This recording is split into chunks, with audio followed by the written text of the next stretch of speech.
What's up, everyone? Mark Lobiner, Tiger Fitness dot. Boom, boom, boom, boom, boom, com.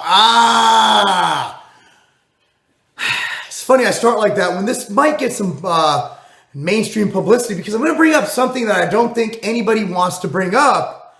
And that's the fact that some of the reports we see of supplements might be influenced by big pharma and their control over the government and the media. And I'm not a conspiracy theorist. I'm one of those, I'm not a truther. I'm not one of those 9/11 was contrived guys, even though I don't rule out anything, but you're not going to see me beating the conspiracy bandwagon ever. It's not my thing. This time I'm I got an article emailed to me. I actually read this the other day. It was in Yahoo News, published 18 hours ago. Diet supplement causes nearly 100 hepatitis cases. A popular diet supplement has been causing an outbreak of severe liver disease, sickening nearly 100 people in 16 states since it was reported in Hawaii last year. 100 people in 16 states. Now realize, alone, OxyElite Pro, even the new version, we sold tens of thousands of units at tigerfitness.com. Tens of thousands of units, right? So they had 100 people having deleterious effects. So 47 people were hospitalized, 3 needed liver transplant, and 1 person died. And again, it's linked. It's not conclusive that this happened, and they don't know what's going on. Now, here's the thing. The FDA does not receive reports. Basically, so what they're saying, Cohen's saying that he proposed all dietary supplements should be registered, and information about the supplements and their ingredients should be incorporated into a database maintained by the FDA and poison centers. Okay, I'm fine with that. I do everything correctly at MTS Nutrition. The brands I work with, Dymatize, Cellucor, they're pretty up and coming, but they're blaming it on something called Age-Elaine, which is a product they also had in a couple other of their products, and we didn't see any effects from it of this nature. That's the thing. So they're blaming it on this Age-Elaine, Aegeline, I believe it is. So that's what they're kind of linking it to, and I'm just looking at this, I'm rereading it, and then I noticed, and I did a couple searches, and I go and I find a story published in the Daily Mail in the UK. Popular slimming aid can lead to liver and kidney damage and limit effectiveness of anti-cancer drugs. This is Ally, Orlistat, 60 milligram capsules, 90 capsule. The FDA has approved this for fat loss. It's approved by the FDA. So the FDA knows what's going on. However, it's an actual study. Rhode Island University's professor Bing-Fang Yan, who led the study, has said there has been a drastic increase in toxicity among people using Ally since it was available over the counter. This is a guy who's a scientist who participated in a study. I don't know what the parameters of the study are, but here's the deal. According to a report in the Daily Express, the professor said Orlistat, Ally's active ingredient, inhibits carboxylesterate. Patrick Arnold helped me here. 2, an enzyme he said that works to detoxify the liver. When the activity of this enzyme drops in those organs, toxicity increases or the efficacy of some drugs is altered. So it alters the efficacy of other treatments people are getting. So people go to the doctor for fat loss. These people probably have cholesterol issues, heart issues, and a bunch of other issues. So not only can it lead to liver and kidney damage, it also limits the effectiveness of anti-cancer drugs. And if you're a fat ass going to the doctor to get help and you're not doing it on your own, like a lot of people are taking OxyElite, you're also taking other pills, which is going to lead, of course, to those not working as well. So not only are you damaging your liver, but you're also making everything else work less, thus contributing to overall worse health. And this is out of a paper in the UK, not in the US. The US barely covered this. I just heard of this, and this was published on April. Well, this was actually published recently. This was published 12th of December, 2012. And I'm just now seeing it because I looked for it. Yet I see Yahoo News front page, dietary supplements kill. They did a piece in one of our industry publications, an April Fool's joke, where they kind of hinted at this too. Now, what I'm getting at here, fellas, is, okay, OxyElite, 100 cases, that's nothing. Alone, we sold tens of thousands of units. The LD50 on Age-Elaine is extremely high. LD50 means how much you have to take to die.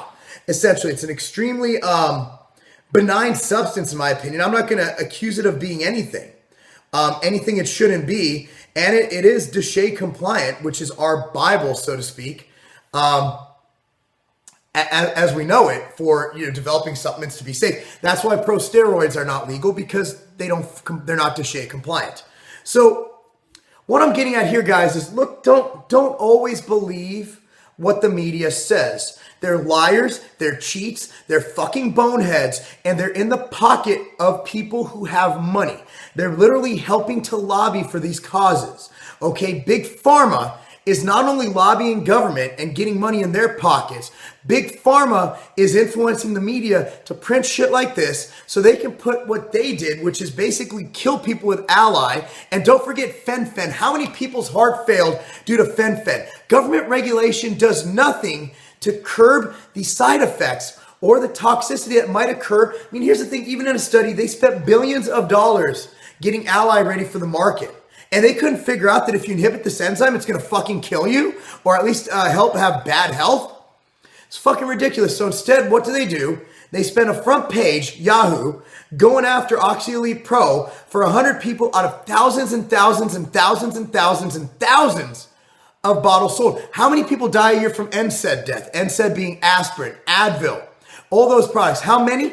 Tens of thousands in the US alone. There's so many cases going to the hospital from liver issues and other issues due to NSAIDs.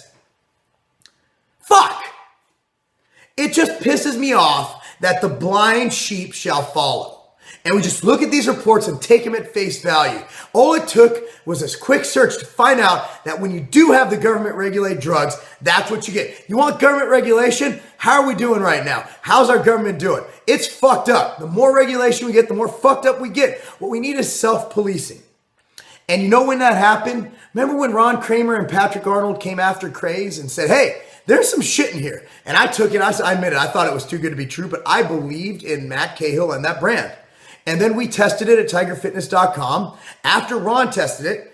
And hey, we took it off the shelf. That's self-policing. We need more of that. And whatever your opinion on Ron Kramer or Patrick Arnold are, those guys are fucking heroes. And every site that kept that product up after we found ETH in it, fucking shame on you. And every consumer who yelled at me for taking it off the site, I had 2 lab tests. Shut the fuck up.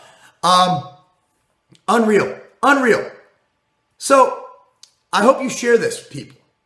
And let you know that supplement companies aren't evil. But sometimes when you put something on the market, you're being cutting edge. And even if you have great LD50 and great research to back it, even if you are approved by the FDA, you might have some bad shit happen. The answer is not more government regulation. The answer is responsible people and understanding that 100 people in 16 states with all the oxy, do the math.